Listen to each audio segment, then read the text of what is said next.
안녕하십니까, 남승입니다. 나찾기 진로교육방송 예머니 1부 3회 방송을 시작합니다. 1부는 주로 미래시대와 학부모의 역할의 내용을 다루고 있습니다. 이 시간에도 지난 시간과 마찬가지로 지난 방송을 간단히 리뷰한 후에 이 방송의 주제인 4차 산업혁명 그리고 이를 이끈 1, 2, 3차 산업혁명의 흐름을 살펴본 후에 사라질 직업에 대한 말씀을 나누도록 그렇게 하겠습니다.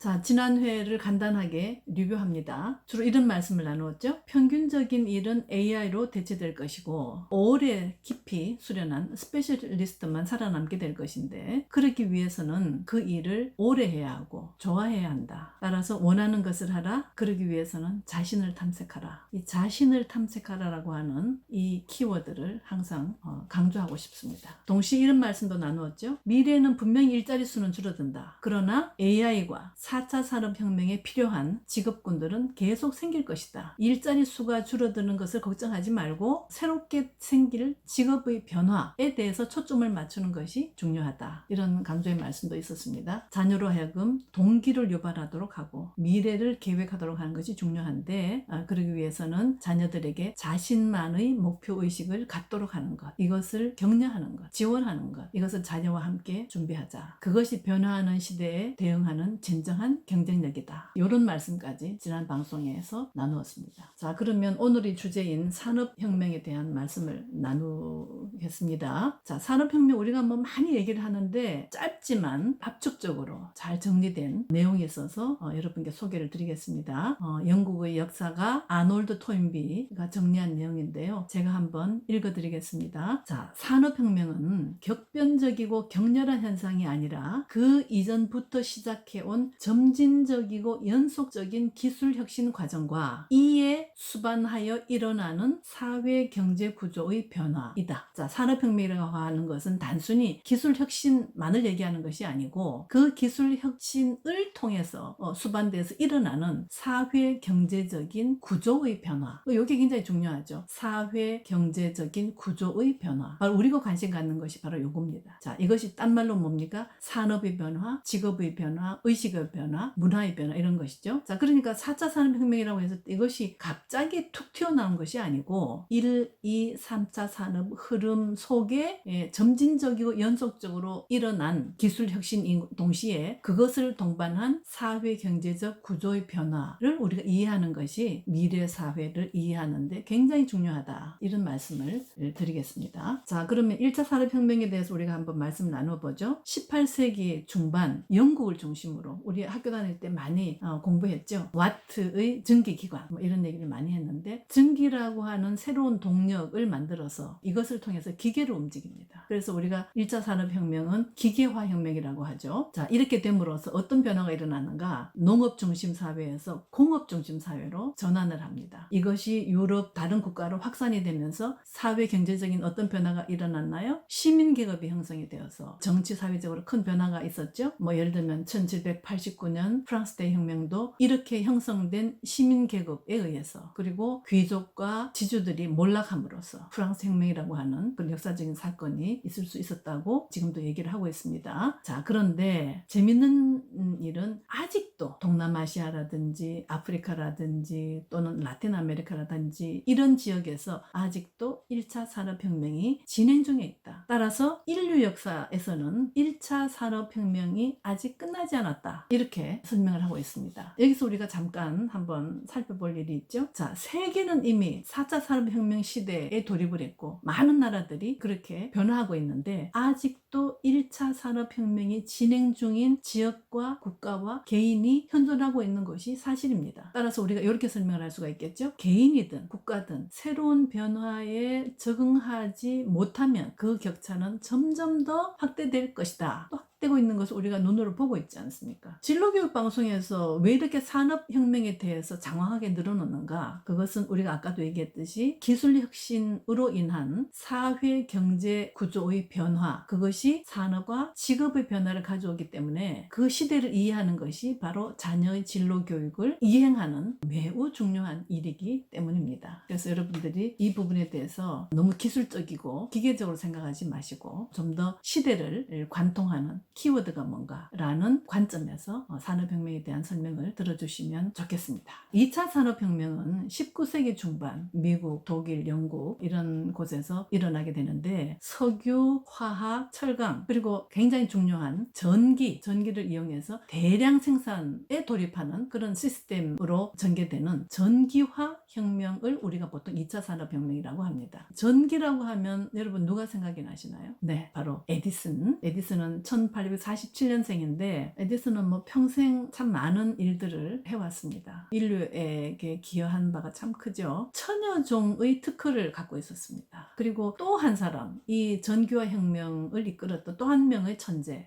그분이 바로 누구냐면 니콜라 테슬라라는 분인데 이분은 세르비아계의 미국인인 전기 천재라고 불리는, 그래서 전기혁명을 선도했던 분 중에 한 분인데 요즘 우리가 핫한 기업이 있죠. 바로 니콜라라는 기업이 있고 테슬라라는 기업이 있는데 이 니콜라 테슬라는 한 분이에요. 니콜라가 따로 있고 테슬라가 따로 있는 것이 아니고 지금은 한 분의 라스트 네임과 퍼스트 네임을 나누어서 각 기업에서 이용을 하고 있습니다. 재미난 현상이죠. 그것이 이제 2차 산업혁명이고요.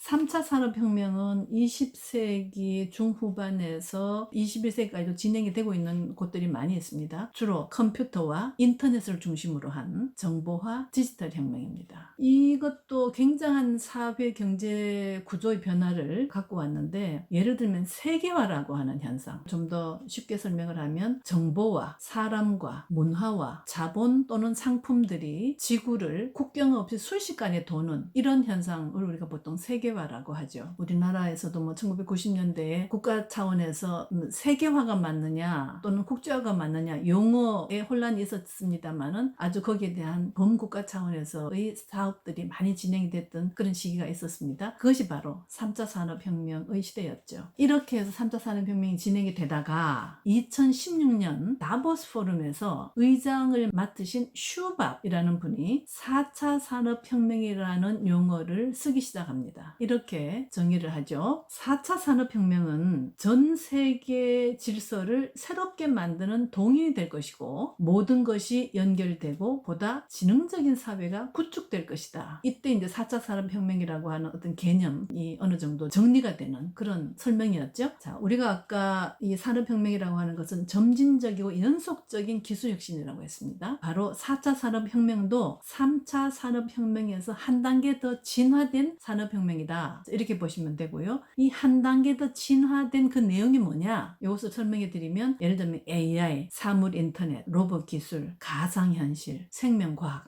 예를 들면 주식들 가운데도 핫한 기업들이 있죠. 그 기업들을 살펴보면 대부분 이 범주에 속하는 기업들이 많이 있을 것입니다. 이런 것들이 결합하는 이러한 진화의 형태, 다시 말하면 초연결, 초지능, 초융합 혁명의 시대를 우리가 4차 산업혁명의 시대라고 그렇게 얘기합니다. 자, 이 네 차례의 산업혁명을 정리를 하면 기계화 혁명에서 그 기계화가 전기라는 동력을 이용한 전기화 혁명으로 이어졌다가 그 다음에는 이 전기가 인터넷이라고 하는 또는 컴퓨터라고 하는 그런 도구를 통한 정보화 혁명으로 이어지다가 이 정보화 혁명이 새로운 진화된 초연결, 초지능, 초융합의 혁명으로 가고 있는 이것이 우리가 얘기하는 네 차례의 산업혁명을 말씀드리는 것입니다. 그렇다면 우리 자녀들이 살 미래 시대는 어떤 시대일까요? 뭐 앞으로 한 10년 또는 20년 후에 우리 아이들이 맞게 될 그 시대는 어떤 시대일까요? 그 시대를 대비하는 우리 학부모들의 역할은 무엇일까요? 이것이 우리가 앞으로 계속 화두로 잡고 논의해야 될 주제입니다. 우리가 지난 방송에서 늦가기 천재들의 비밀이라는 책의 저자 데이비드 앱스타인이 했던 말이 기억이 나실 텐데 이렇게 얘기를 합니다. 각 분야에서 정점에 오른 사람들의 특징은 전혀 다른 분야의 지식을 연결하고 유추하고 종합하는데 탁월한 능력을 가진 늦가기 천재들이더라. 이렇게 설명을 한 것이 기억나죠? 여기에서 바로 전혀 다른 분야의 지식을 연결하고 유추하고 종합하는 초연결, 초지능, 초융합, 이것이 바로 4차 산업혁명의 핵심 개념입니다. 이것을 이해하는 기업이나 개인, 또 이것을 이해하지 못하는 기업이나 개인 간의 격차는 더 크게 확대될 것이고 우리가 혁신, 변화라고 하는 것은 참 우리에게 많은 이익과 혜택을 줍니다. 그럼에도 불구하고 이런 격차가 발생할 수밖에 없는 그런 냉혹한 현실인 것도 또한 사실입니다. 아까 말씀드렸던 10년 후에 줄어들 직업을 작년에 한국고용정보 고용정보원에서 발표를 했습니다. 한 30여 군의 직업을 발표를 했는데 그 중에서 여러분들이 쉽게 이해할 수 있는 한 20여 개의 직업군을